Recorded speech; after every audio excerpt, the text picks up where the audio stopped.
The daylight is Christ, peace. If you dare to struggle, you dare to win. If you dare to struggle, you dare to win. If you dare not to struggle, then goddamn it, you don't deserve to win. Let me say peace to you if you're willing to fight for it.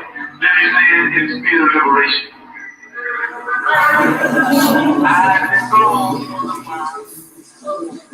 It's cold, yes. Hope the words won't freeze before they get out of my mouth. We are going to address some issues this evening, probably about the historical significance of our journey.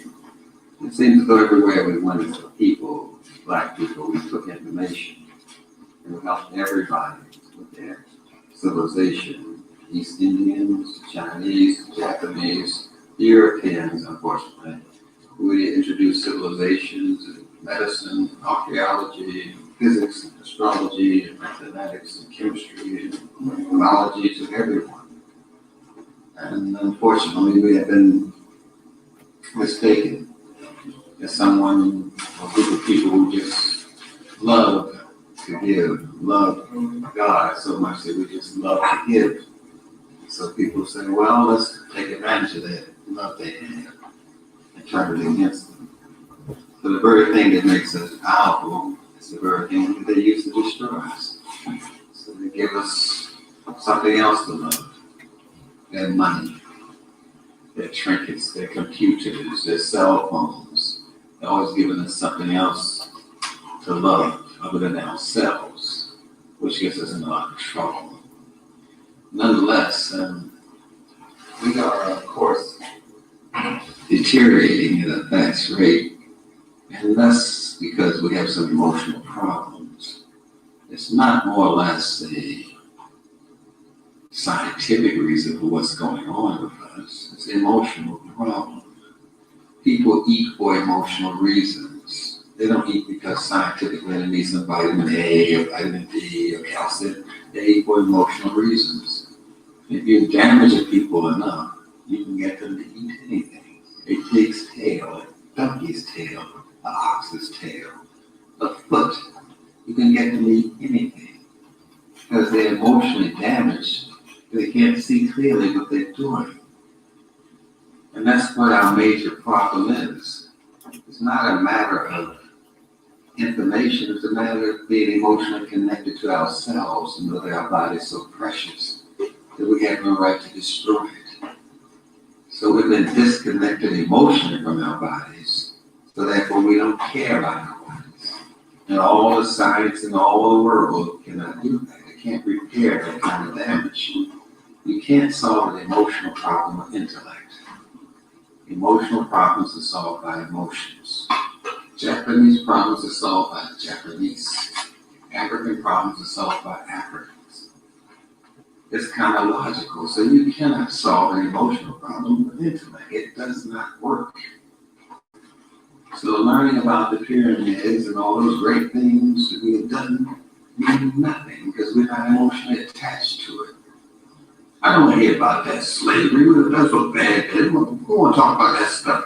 We have no emotional connection to these ancestors who died so we can sit in these chairs. We need to care about that.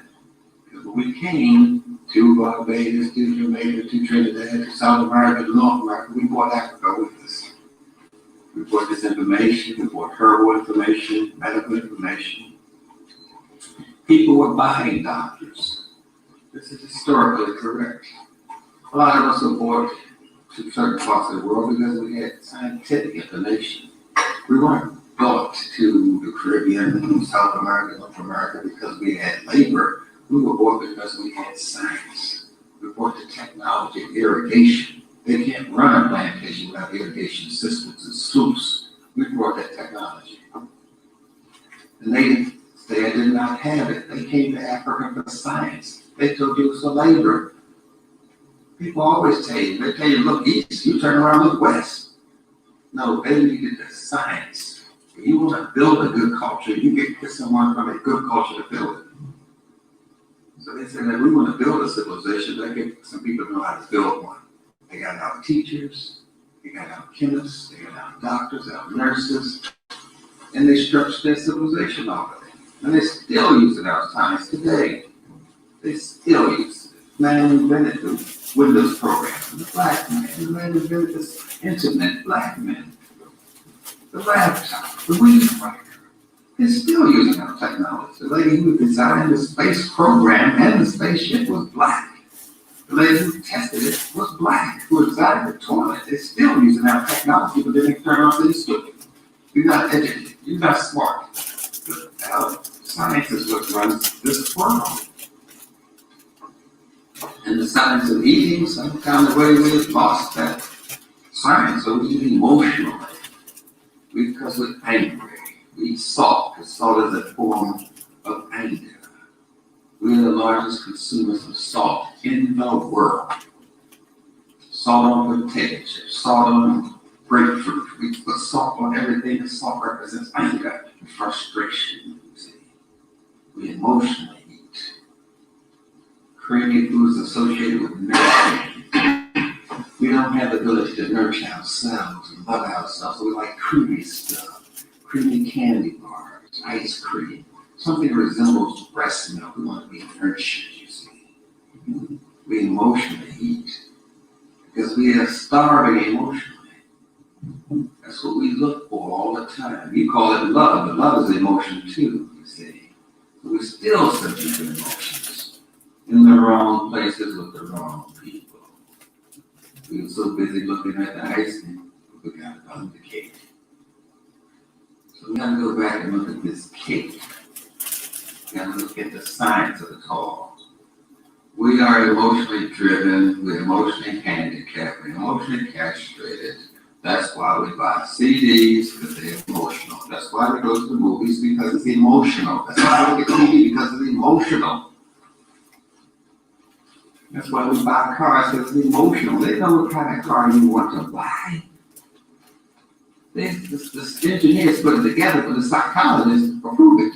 That if the car looks like a fetus, they'll buy it. Because our manhood has been taken away, you see. Oh yes, that's why we sag our pants. An experiment done in New Jersey in the prison system. That's where they invented sagging. Turn it around backwards, it spells niggers. You see, it's emotional. I had no manhood, so I'm gonna drop my drawers. Everybody else is sticking it to me, you might as well stick it to me too. It's emotional. And we're expressing that emotional damage and while we wear clothes. In the area where I was once a hostage, a psychotherapist, there's certain behaviors that you cannot change in an animal or in an insect or in a mineral. These things are fixed reactions, you see. Like you breathe out and you breathe in, that's fixed, you can't change that. Certain things you can't change. So when you're growing and developing as a baby, you cling to your mother. That's called a clinging response. And from then on, whenever you like somebody, you cling to them. You give them a hug. Hey, it's nice to meet you. You give them a hug. That's the clinging response that started when you were a child.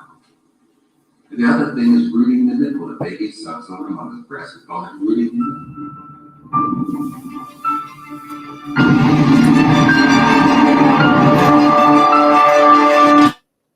nipple. So get this.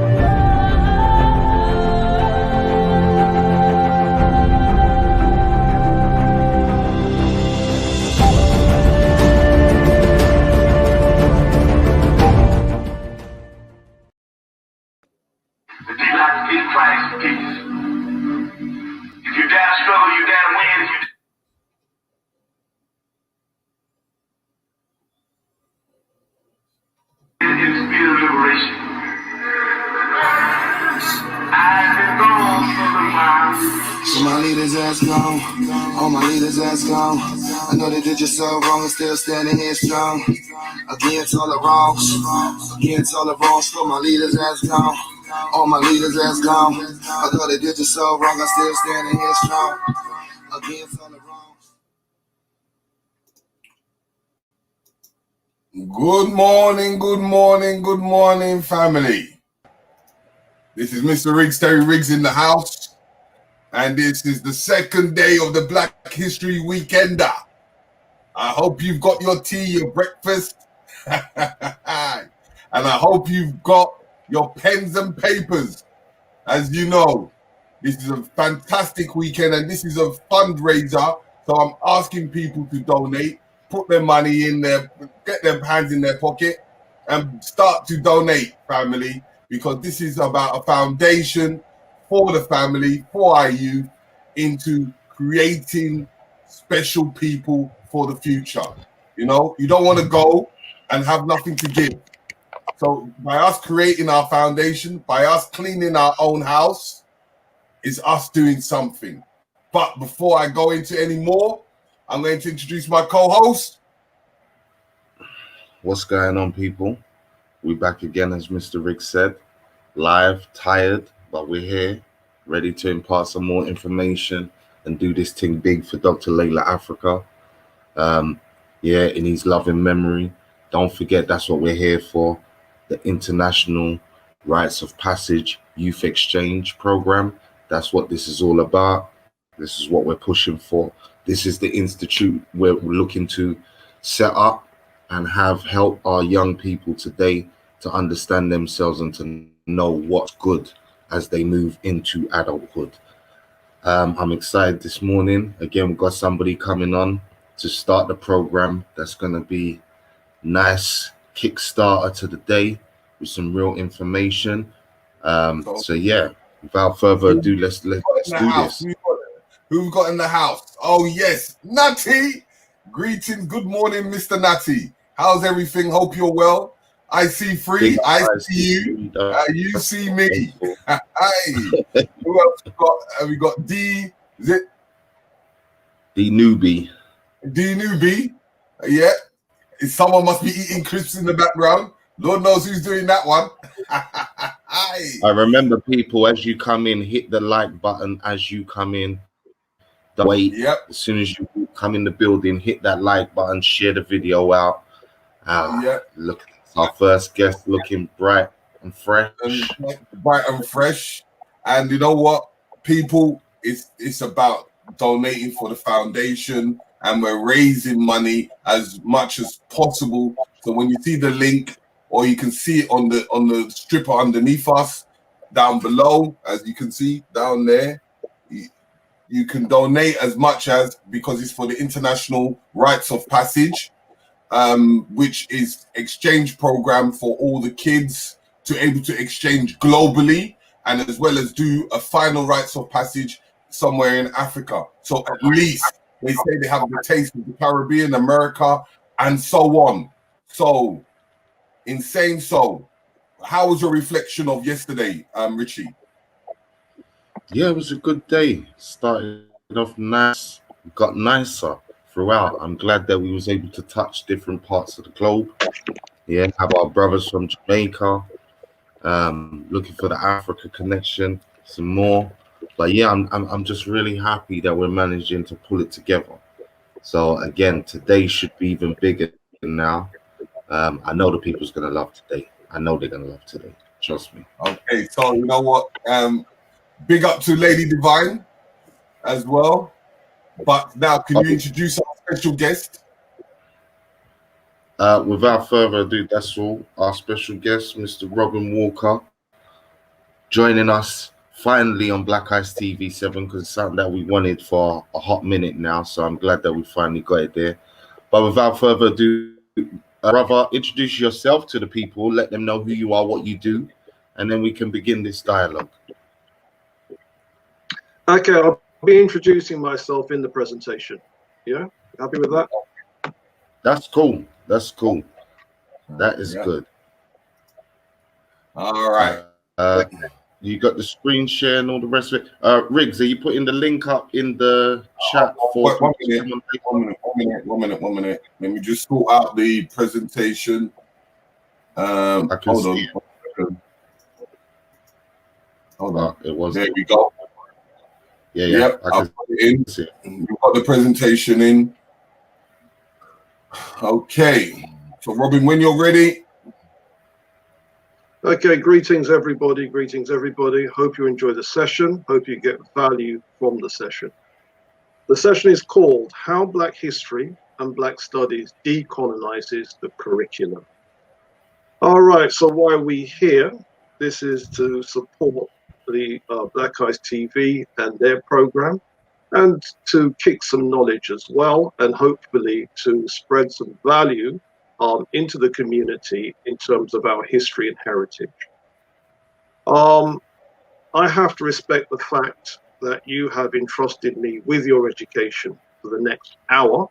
So hopefully I won't waste your time and I'll give you some valuable content. All right, I also have to give some thanks to the Black Eyes TV posse, the Black History Weekender. Hope everything else that happens over the weekend is equally constructive.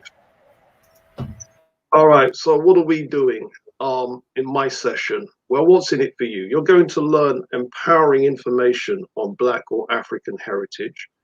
You're going to learn some detailed content that you can pass on to your children, you can pass on to young people in your care. And also, I'm going to give some information about a course that me and some colleagues are planning. And that course will increase your personal effectiveness as you triumph through life. And so this is going to be some powerful information. All right, now some people are wondering who the heck is Robin Walker and why should I be listening to him? Well, I'm also known as the Black History Man, and what I do for a living is I teach Black history and Black studies up and down the country. I'm known for a book called When We Ruled, and that's the photographs of me passing a copy of the book When We Ruled to the then Jamaican Prime Minister, the Right Honourable Portia Simpson Miller, OM. So if she changes her name to Ra Hatshepsut Amen, I'm taking full credit for that. All right, so what does anybody else think? I am a student of history, so I gotta recommend some history books, especially because it is Black History Month. When We Rule by Robin Walker. This is one of the dopest books. Like, I promise you, this book is so bomb. It has color pictures in it, but the thing I love most about it, let me find it. It has a chronological order of all of the pharaohs from ancient Kemet. Check this out. This is so dope. I said ancient Kemet. So it has this chronological order of all of the pharaohs, and it goes from the first intermediate period to the Middle Kingdom, second intermediate. It's just all of the dynasties in chronological order of all of the different pharaohs, and then it has color pictures in it. Like I said, really, really dope. So if you are a student of history, make sure you get this book. All right, so I also write books for a living, and some of the books that I've written are here. So they cover different topic areas: Black people in the history of science, writing, business, and history. And finally, I'm a member of an African Union body called CEDO, which means Citizens and Diaspora Directorate. And we working on the 4th edition of Encyclopedia Africana. So that's who I am. All right, so what are we dealing with in the session? I'm going to be speaking on two topics. Why is there a need for a decolonized curriculum? And what is Black Studies? All right, why is there a need for a decolonized curriculum?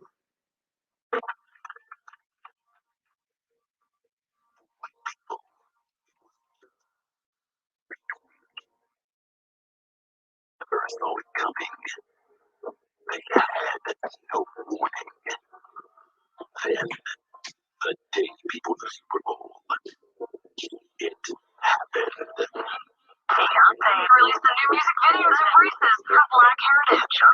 is unapologetically black. The Black Lives Matter movement is for black members of blacks like never before. Black power solution. Black unions. So black. Out of nowhere. I think Beyonce is black. The day Beyonce turned black. Guys, I don't understand this new song. Hot sauce midnight. Greg? What's that mean? This song isn't for us. But usually everything is. But usually everything is. And that's the point. That is exactly the point. So, have we seen this? No doubt when you were at school, you had these hanging up on the walls. When you watch TV news, you have it shaded out in the background. So this is our view of the world, and it's the map. Now, does our view of the world reflect a particular worldview? Does it project a biased worldview? All right, just to get us warmed up.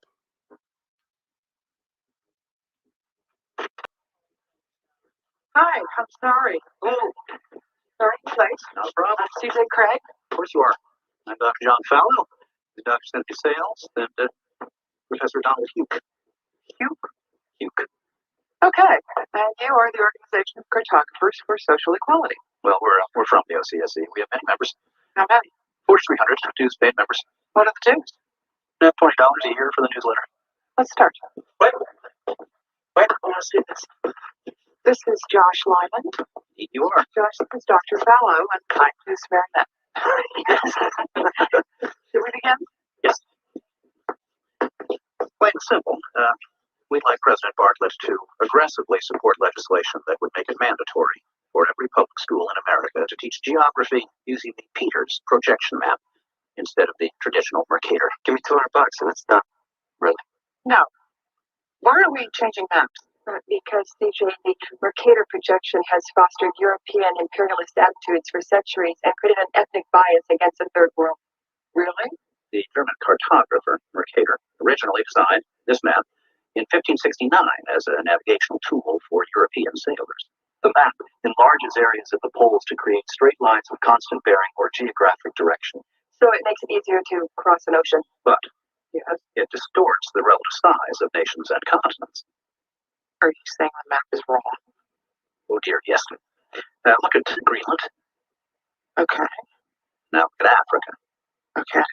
The two land masses appear to be roughly the same size. Yes. Would it blow your mind if I told you that Africa is in reality 14 times larger? Yes.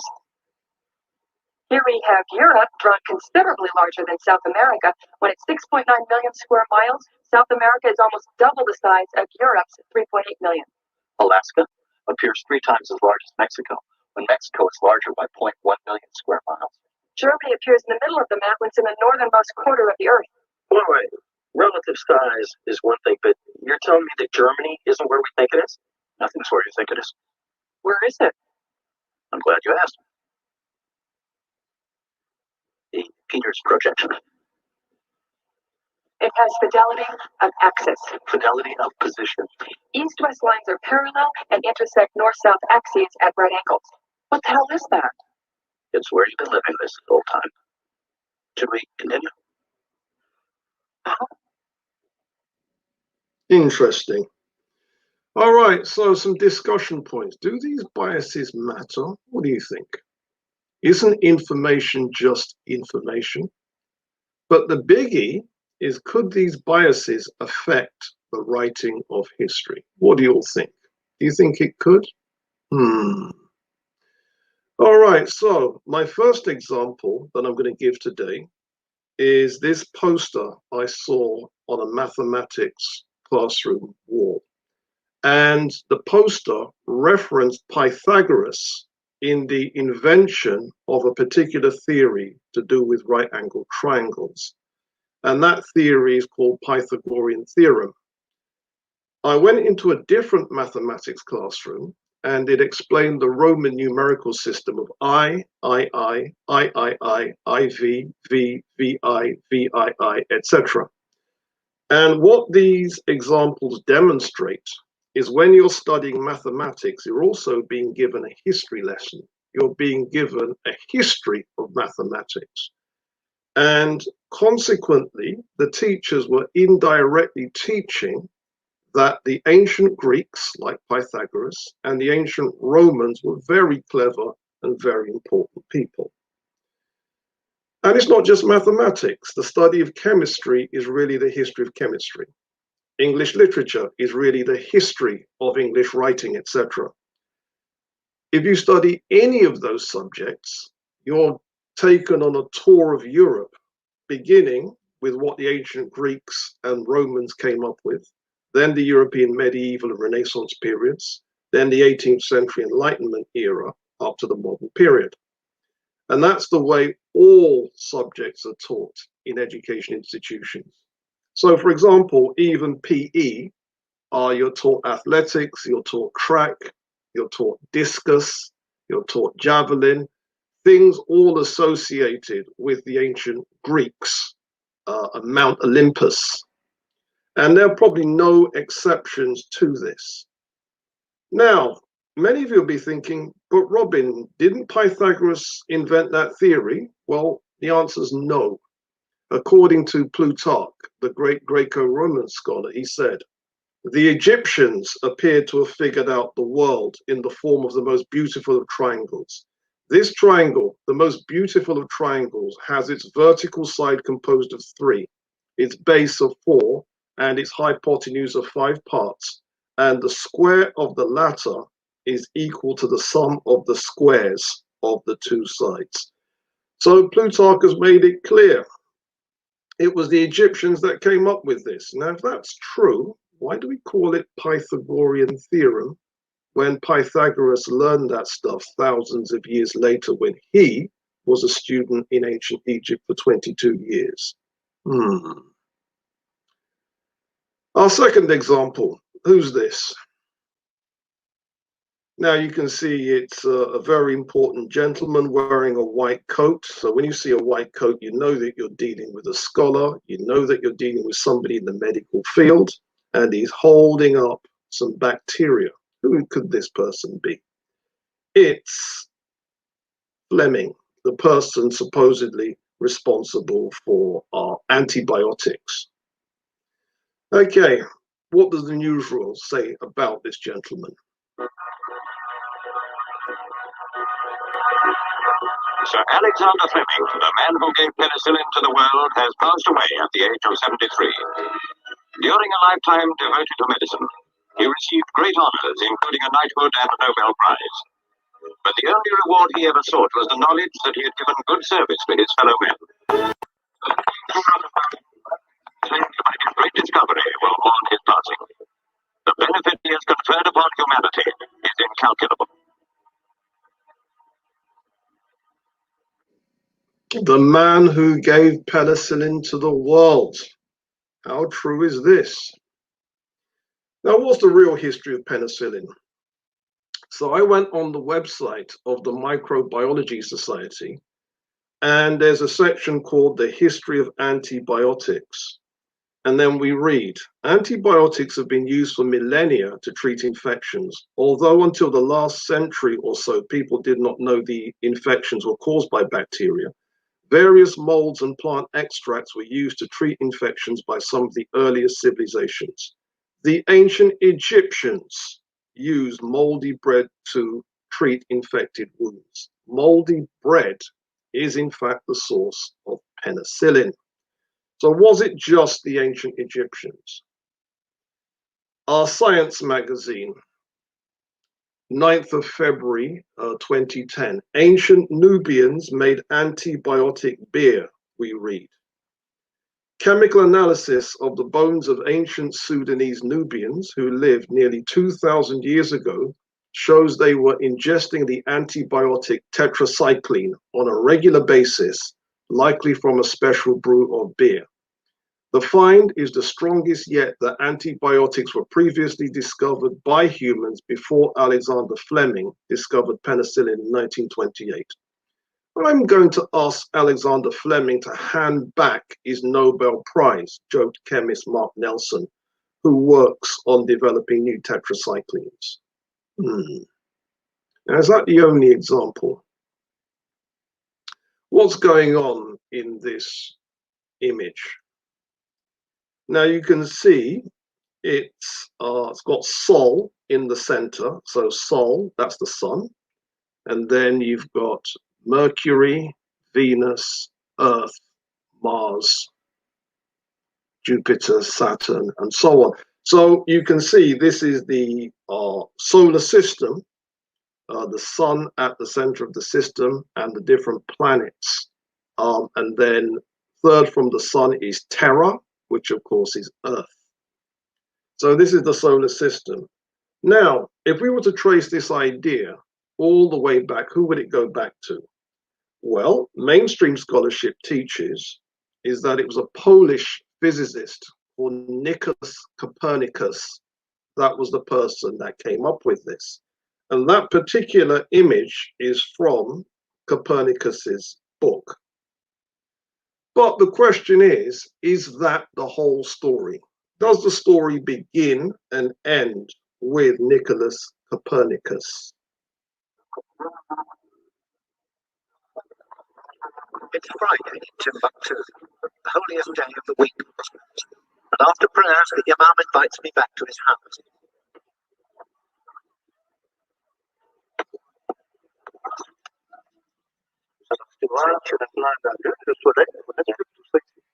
The Imam has a collection of scientific texts that clearly show the planets circling the sun.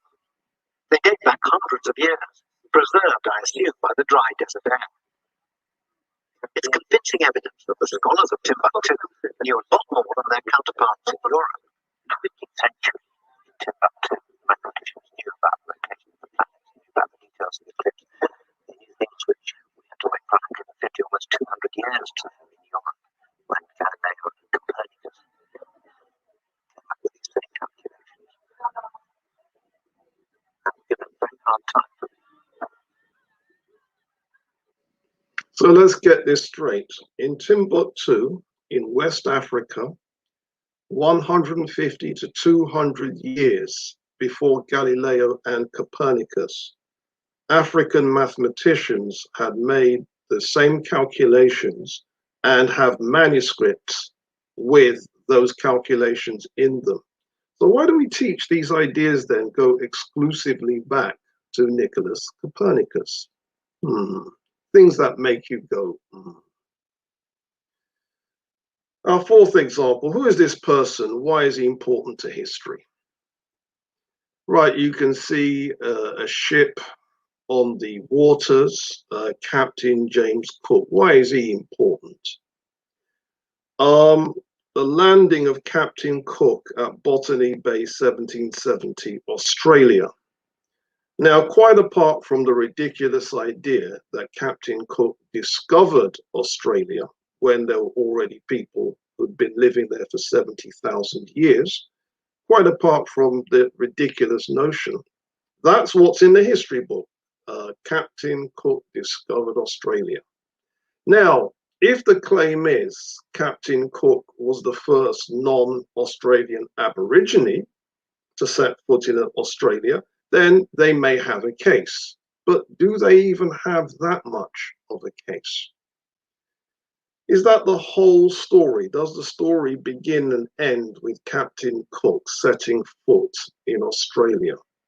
The Daily Mail, that bastion of right-wing conservative journalism, writes how 900-year-old African coins found in Australia may finally solve the mystery of who arrived down under first. Coins date back to 6 centuries before Captain Cook claimed the island for the British throne in 1770, but where they came from remains a mystery. And then we go on to read the article, Solving the Mystery of How 900-Year-Old African Coins ended up in remote Australia. The African coins, by the way, were minted in a Tanzanian city. The place wasn't called Tanzania then. It was called the Kingdom of Kilwa. And in the Kingdom of Kilwa, coins were minted in the 11th century. And those 11th century coins from Tanzania, East Africa, were found in Australia relatively recently. The article is the 22nd of August 2013. And if African coins from the 11th century are in Australia and they've been found, then that means that African sailors, probably from where Tanzania is on a map, the Kingdom of Kilwa, landed on the coast of northern Australia 600 years before Captain Cook. Now, what's going on in this image? No doubt this is reminding people of the kind of thing they did in biology. And it's supposed to show human evolution, how humans started off ape-like and became more human-looking, and today ending with modern humans, Homo sapiens sapiens. Now, if we were to trace this idea, who would it go back to? Again, many of you will have been taught that it goes back to this Victorian gentleman, and this Victorian gentleman's name is Charles Darwin, M.A. The Origin of Species by Means of Natural Selection, and that book came out 1859, Charles Darwin, M.A. But again, is that the whole story? Does it begin with Charles Darwin and that's the end of it? I came across a curious article in the Daily Telegraph. And the Telegraph, as you know, just like the Daily Mail, is another right-wing, conservative, anti-black newspaper. But again, they kick some knowledge. And the article was called Science, Islam's Forgotten Geniuses, and we read, for 700 years, the international language of science was Arabic. We read on, the untold story of Arabic brilliance should be a timely reminder of a proud heritage, says Jim L. Kahili. Next year, we will be celebrating the 200th anniversary of Charles Darwin's birth and the 150th of the publication of his On the Origin of Species, which revolutionized our understanding of biology. But what if Darwin was beaten to the punch? Approximately 1,000 years before the British naturalist published his theory of evolution, a scientist working in Baghdad was thinking along similar lines. In the Book of Animals, Abu Uthman el-Jahiz, 781 to 869 AD, an intellectual of East African descent. I know people miss that, so I'm going to drop that again. An intellectual of East African descent was the first to speculate on the influence of environment on species. He wrote, animals engage in a struggle for existence, for resources, to avoid being eaten and to breed. Environmental factors influence organisms to develop new characteristics to ensure survival, thus transforming into new species. There is no doubt that this qualifies as a theory of natural selection. And Abu Uthman el-Jahiz is writing in the 9th century. This is 1,000 years before Charles Darwin, M.A. Now, what's wrong with this imagery? We've all seen it. Many of us haven't questioned it, just like we look at the map and not realize that the map has distorted everything. According to this image, the first people to emerge as real people were Europeans. How true is that?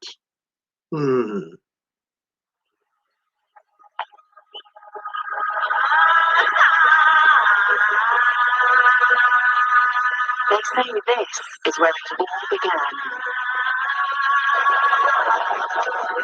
That we are all children of Africa.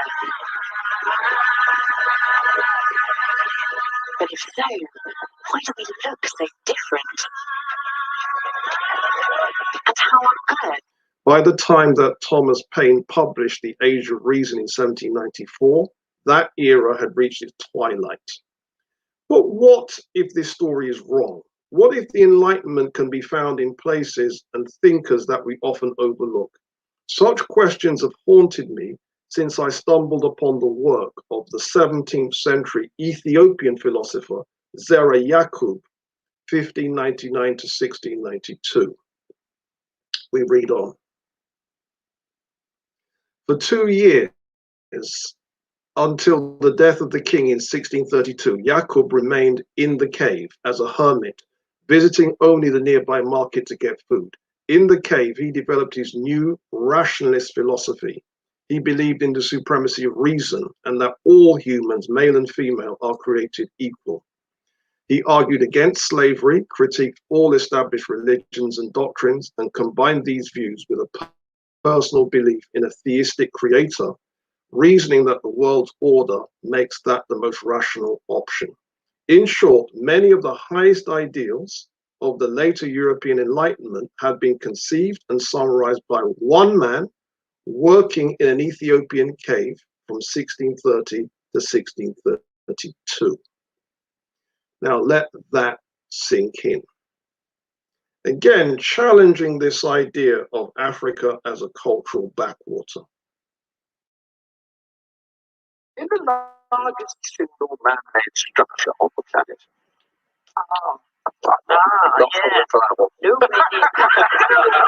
Is it going to be a 50-mile-long tunnel or a bridge or something like that? Well, what we've got out of the way, because it's hanging here, like worry, is it's not the Great Wall of China. Okay.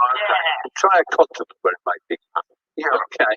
Europe is not where it's Asia, right? Or Asia, or Australia, North America, North South America, Antarctica, or Antarctica, Africa.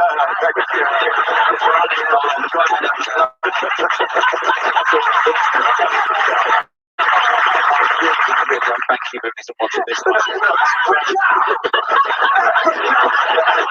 Is it an Egyptian? Is it North? It's Nigeria, in fact. Oh. It's great earthworks of Benin.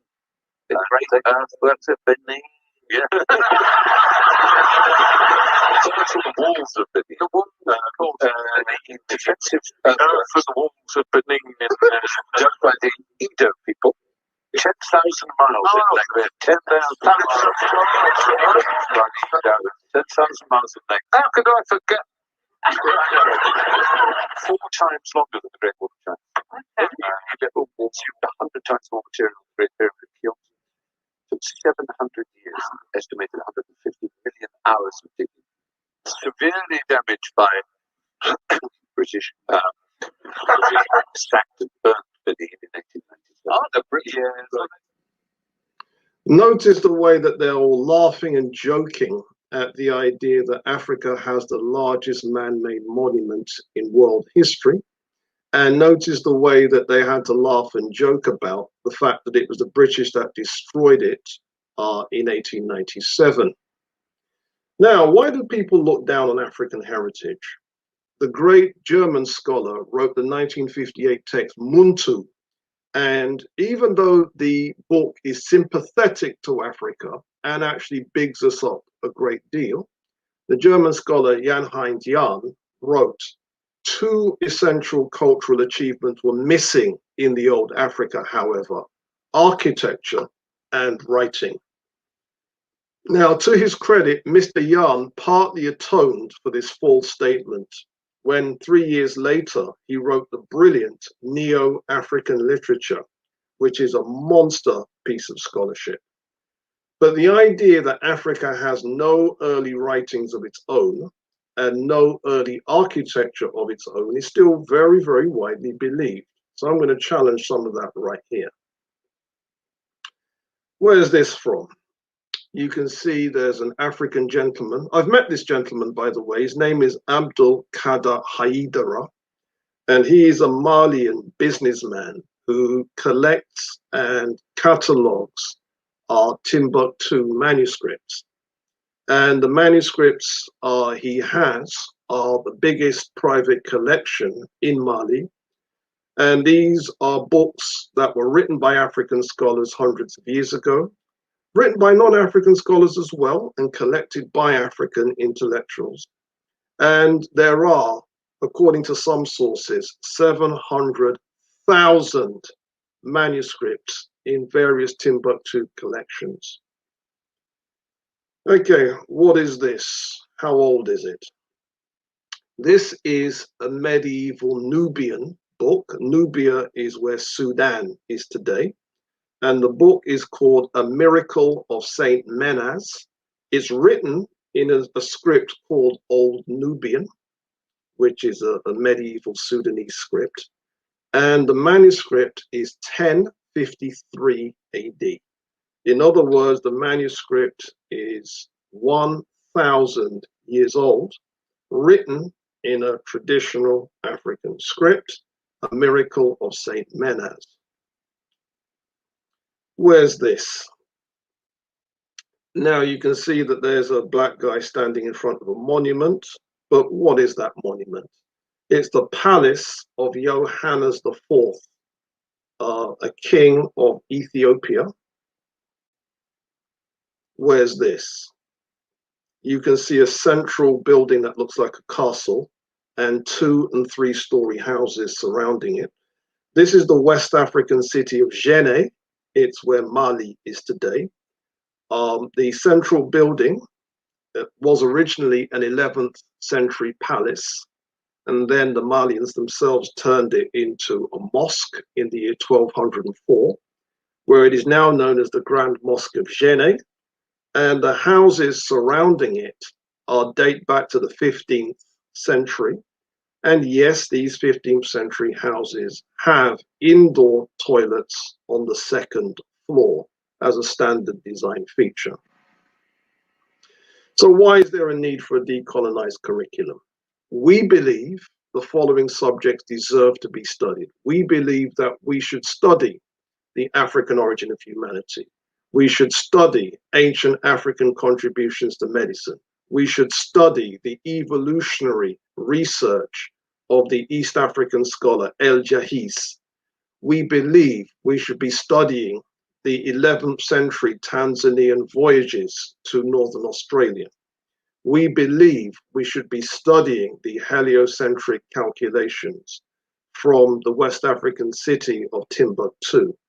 We believe we should be studying the work of the Ethiopian Enlightenment philosopher who came to the Enlightenment before anybody in Europe was coming with any of that kind of knowledge. And we believe that we should be studying the military technology of the Great Walls of Benin. All right, what I want to do right now is take 60 seconds to change over my slide. Let's do that right now. All right, stop screen. Start screen. Okay, what I'm doing is changing over the screen for the second part of this presentation. And where is it? Hang on. Okay.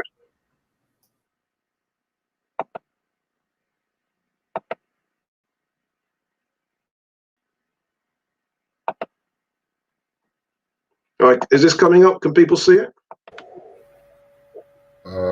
No. Yeah, I can see a screen. I think it's sharing your internal programs. Right, let's right, let me correct that situation. When it says share screen, it should give you some options like before of which screen you want to share.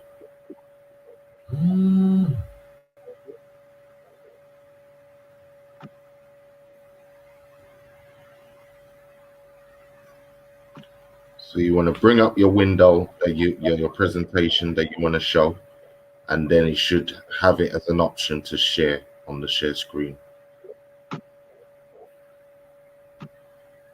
How's that? Can people see that? Uh, yeah, I We can can see see that, yeah? that. How Black History studied. Yeah, I can see it. It says part 2. Is that coming up right? Yeah, that's right. It's there. It's ready.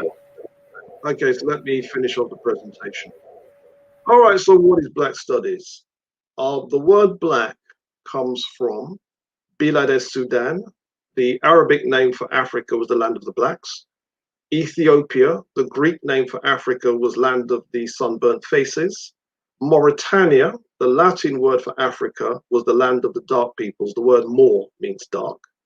Afa, which is the beginnings of the word Africa, is a Latin prefix meaning hot or boiling, and by extension, a land which is hot and boiling. Ham is the Hebrew word for hot or burn, and that seems to be taken from Kam, the ancient Egyptian word for black or charcoal.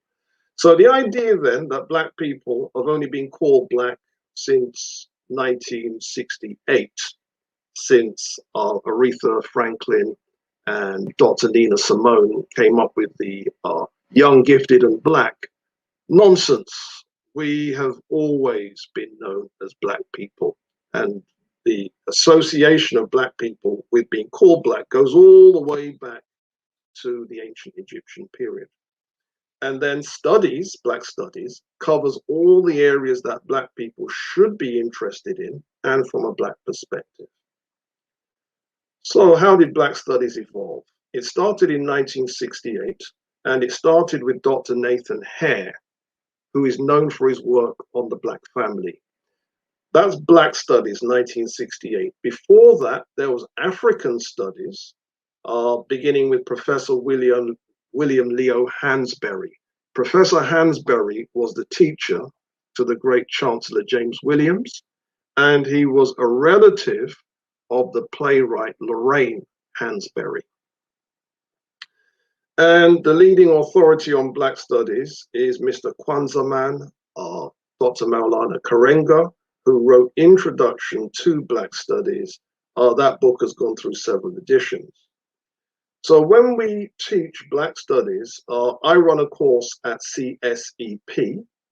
And if you're interested in that course, write to me. I'm going to give you my email at the end, and I can give you some details. Our program is called Black History, Personal Empowerment, and African Cultural Studies, where we teach history, political studies, sociology, psychology, religion, science and technology, and business and economics. And there are 3 reasons why we study our heritage. We want to confront limiting beliefs, because what you believe and what you think shapes how you feel. How you feel shapes what actions you take. What actions you take shapes the results that you get.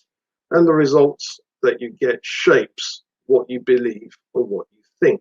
And it's very important that that's a positive feedback loop.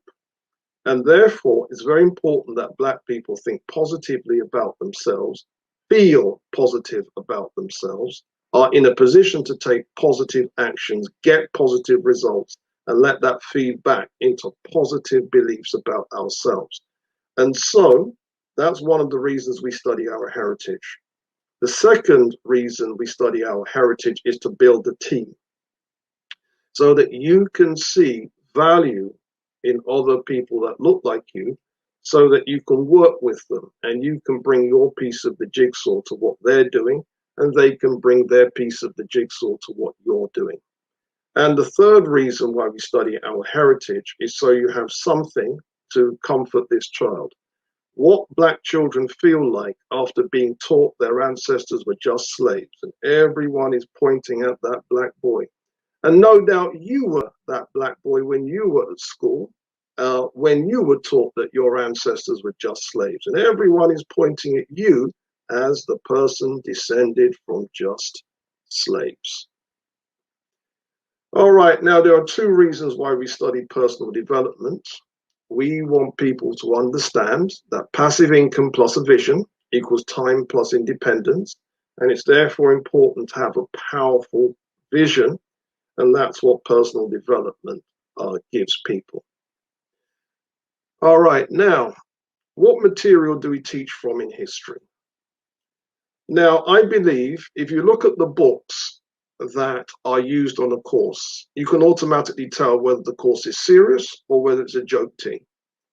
And so if you look at the books we're using to teach Black history, the likes of Diop, Jackson, de Graaf Johnson, Van Sertima, you realize that this is a serious team.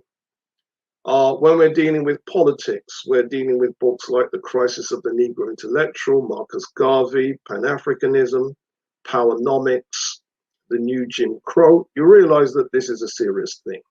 The books we use in sociology, developing positive self-images and discipline in Black children, Black bourgeoisie, the death of white sociology, hip-hop versus ma'at, and so on and so forth. The books we use in psychology, books like Breaking the Chains of Psychological Slavery, Post-Traumatic Slave Syndrome, The Developmental Psychology of the Black Child. Again, you realize this is a serious thing. The books we use are in the teaching of science and technology, Blacks in Science, Egyptian Geometry, African Architecture, Black Pioneers of Science and Invention, The Science of the Dogon, African Mathematics, African Fractals. Again, this is a serious thing. And then the books that we teach from when we study religion, African Origins of the Major Western Religions, The Pale Fox, Christianity Before Christ, the myth of Genesis and Exodus and the exclusion of their African origins, etc., etc. And the books that we use to teach our business and economics are things like Black Economics, Black Labor, White Wealth, Powernomics, Black Enterprise in Britain, Getting Black Folks to Sell, and so on. Now, when you study Black heritage, when you study a decolonized curriculum, you notice things that you would have glossed over. I'm going to show you a short film, and I'm going to ask you, did you spot what needed to be spotted?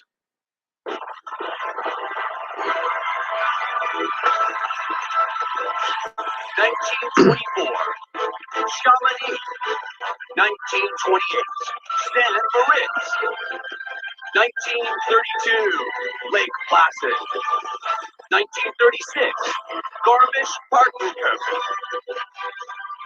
1948, San Moritz.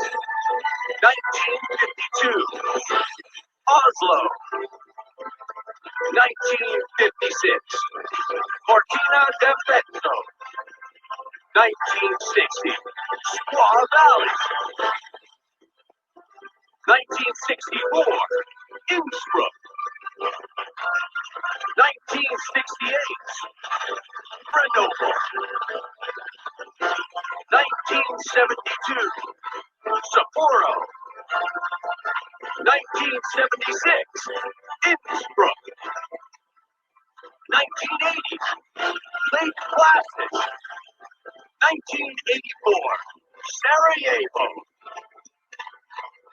1988, Calgary. 1992, Albertville. 1994, Lillehammer. 1998, Nagano. 2002, Salt Lake City. 2006, Torino. 2010, Vancouver!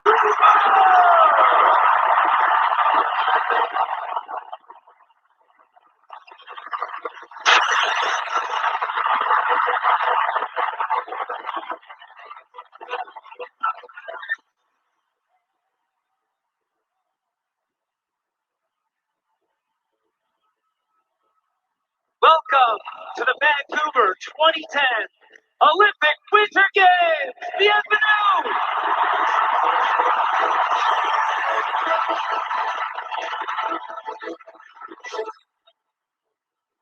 Mesdames et messieurs, veuillez vous lever et accueillir son Excellence, la très honorable Michael Jean, gouverneur général du Canada, accompagné du président du Comité international olympique, Jacques Rogge. Ladies and gentlemen, please stand and welcome Her Excellency the Right Honorable Mikhail Jean, the Governor General of Canada, accompanied by the President of the International Olympic Committee, Jacques Rogge.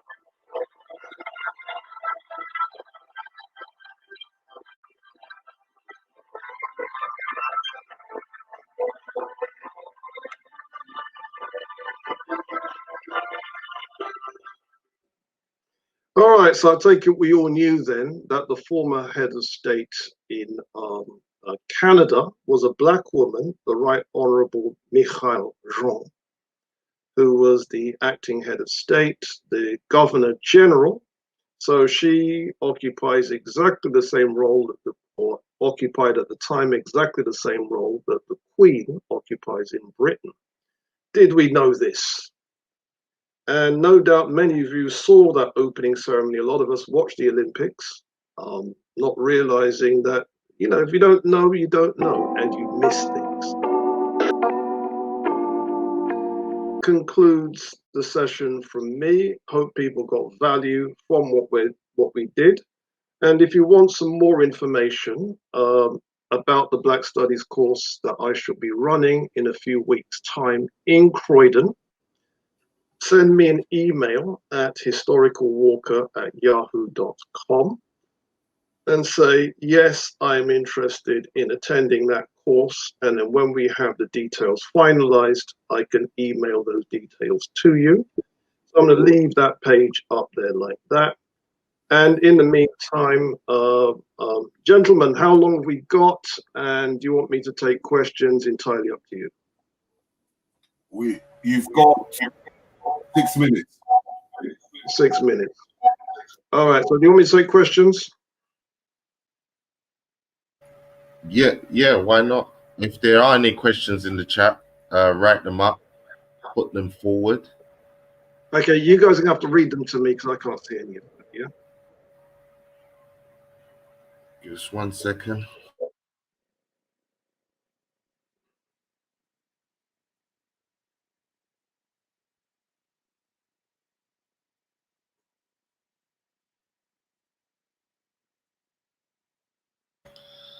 We're looking at anyone in the house that feels that they need to ask any questions. Robbie Walker's got 5 minutes for you to answer your questions, beloved. I got a question. In your opinion, how much African history, realistically, I saw you show a book that was 1,000 years old. Yeah. You know, we had Professor Bello on the other day, and we also had a discussion group going where people was asserting that most Africans don't know their history past about 1,000 years. What estimate do you put on that? If you hear someone say that? It varies a great deal. With people that I've taught, in truth, most people's knowledge of history doesn't go back more than 100 years, in truth. Yeah. Now, different places in Africa have got different histories.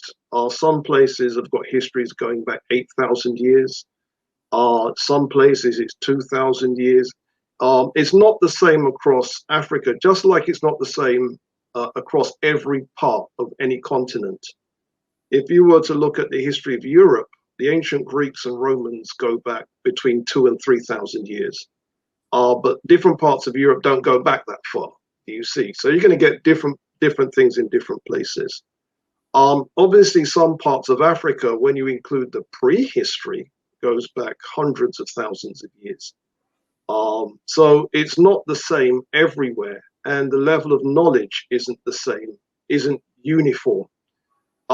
Most people in Africa, just like most people in the diaspora, don't know anything when it comes to history. You was talking earlier, and you was emphasizing as well the point that it's African scholars that are providing most of the information, because again, in most of the time we tend to think that it's only white people that are, creating Egyptology, so they're the ones that know most of the information. You kind of overlook that. What do you say to people that have that overwhelming mindset that most of our information is coming from white people who are deciphering our past history?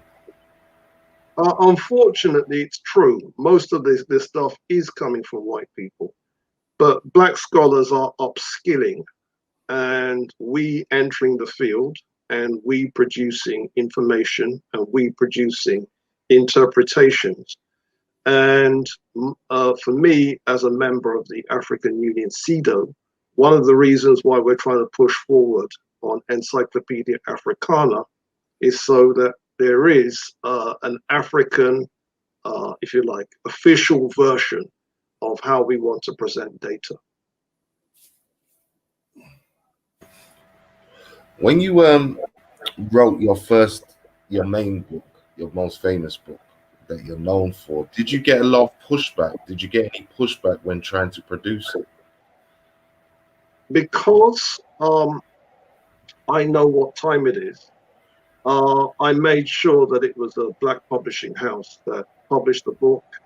A lot of people in the community, a lot of black people in the community, probably even some of the people listening to this show right now, actually contributed money to enable me to afford the photographs in there. So it was very, very much a community effort. And so getting the book out was actually quite easy once you decide that you're not going to go through Eurocentric channels. If I tried to get this through, say, a company like Routledge or HarperCollins or something like that, you know that they're not going to allow something like that. So the first publisher of the book was Every Generation Media, which was owned by a black gentleman from Birmingham called Patrick Vernon. The second edition is by the African-American publisher Black Classic Press. And the following edition was published by my company, Record Education. So that way it was possible to avoid the stifling effects of other people saying no. Okay. Robin, can you say your email once again? Because people are asking the email because they're asking about your classes. Can't they see this? Okay, historicalwalker@yahoo.com. Can you hear that? historicalwalker@yahoo.com. Okay, now we've come to an end. Thank you, Robin Walker. And we'll probably have you in the future coming on. Now we got hold of you. And we could do some more business online. Thank you very much. Appreciate it, my brother. Okay.